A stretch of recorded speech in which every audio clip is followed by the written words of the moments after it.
Hi guys, in this video, I am going to show you how to create a pivot table in MS Excel. It's very simple and quite easy. So let's get started.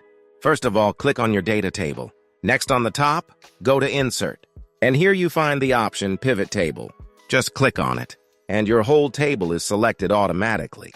Now in this pop-up, if you select the first option, then your pivot table is created on a new worksheet. Or if you want to create pivot table on existing worksheet, then select this option. Then select the area on your existing worksheet like me, where you want to create pivot table. So I want to create on new worksheet. I am selecting the first option and then click on OK. And that's it. Our pivot table is created successfully. Now here on the right side, you see the pivot table's fields. Just check these boxes to add that fields in your pivot table according to your need to use these fields.